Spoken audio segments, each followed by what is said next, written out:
Daylight, my MVVs, welcome.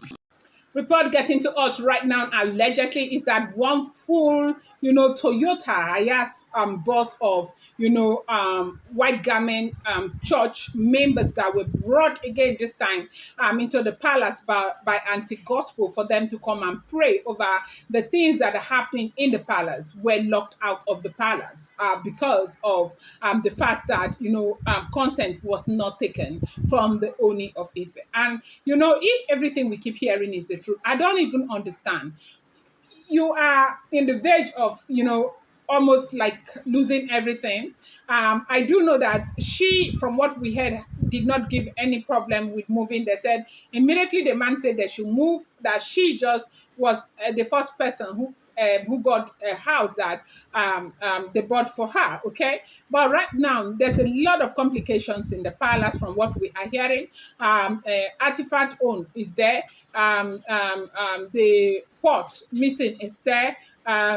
Burning coals, burning these tortoise, and the whole everything is just upside down. And you now go and bring these people. But one could argue that what time is a better time to bring men and women of God to come and pray over that kind of situation. But the thing is that at a time like this where they say Kabiyesi doesn't even believe in like anything again, like he is exhausted, like completely exhausted.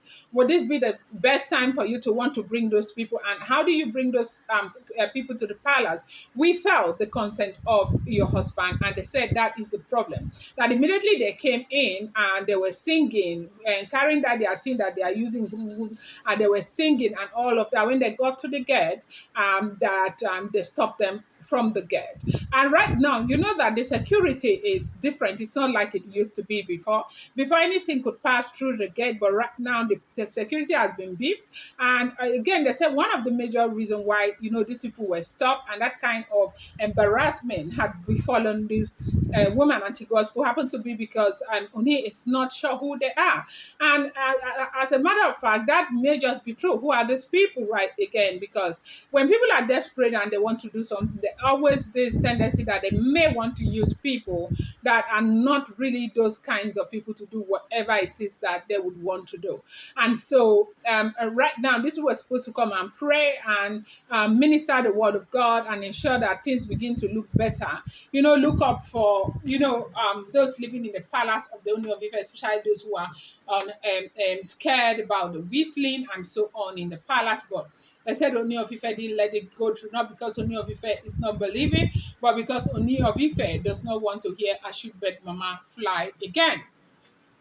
Now, as we are hearing it allegedly, they say Naomi is preparing to return back to the palace. By next month, by the grace of God, she's supposed to return back to the palace.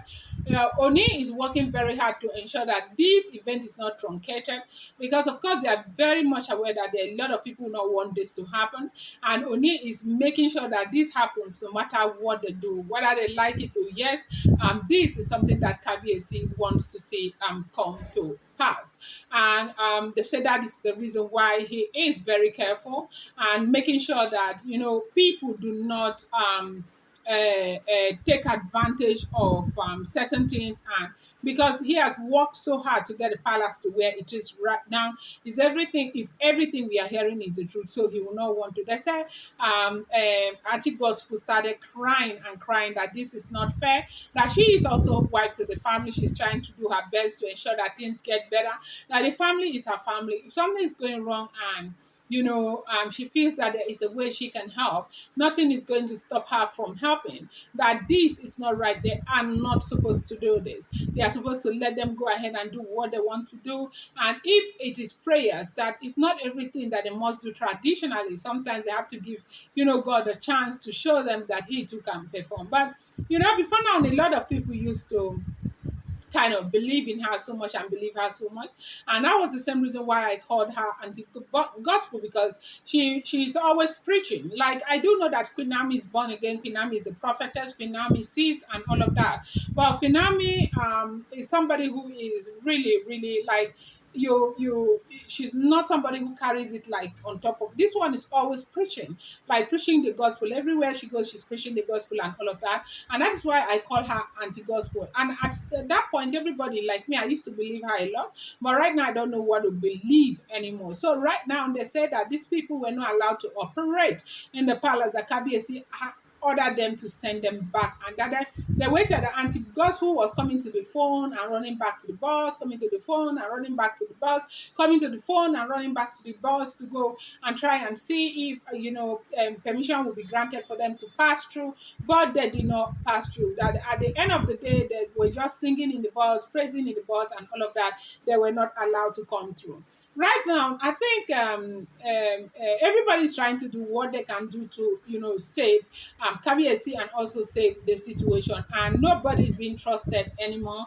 As we are hearing it, things have just gone out of hand in the palace of the Ooni of Ife. Like they said, even the Ifa priests, they are saying that they don't know how things got like this, that it wasn't supposed to be this way, that things ought to have been better, that when Olori Naomi was in the palace, it was more organized, things were a lot better.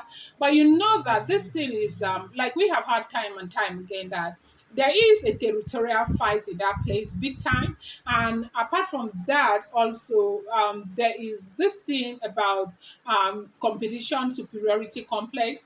The wives kind of feel like for Naomi, you know that when Ooni of Ife was busy marrying all of these women, a lot of people were saying Naomi is no basis for comparison. Like they cannot, Naomi cannot be compared to these women. They have Oxford University, Cambridge, they are this, they are that, and all that. Naomi has no pedigree. She's a poor girl for Ooni who would have known Naomi and all of that.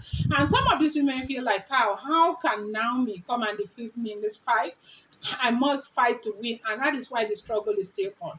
And time again, they have told Ooni of Ife that he needs to understand that the fight is not over, the fight is fierce, and the fight will continue. They have told Naomi to be very, very careful that this fight has not ended, that this indeed is the beginning of the entire fight. So right now they said it's not a small something, like it's a very serious bass boast that those people were never allowed in, that they were there. This woman kept going back and forth trying to convince the husband through the security and all of that. And then they said the husband now said that Kabiyesi now left a message with the security that they should tell her to take them to the Olori mansion so they can go and pray there, that is also his property, that they should go there and pray there. Now, it's not as if Oni does not believe in prayer, but Oni is not sure who these people are from what we are hearing. And, some people can carry something different and their intention is different. And with the boss that was brought in, if some stuff were hidden inside, how would anybody know? So Oni had to put that into consideration, and that was why he didn't allow them go in. See, Aunty Gospel was crying the entire time, crying so much. I'm going to bring you more updates. I appreciate you so much. Thank you.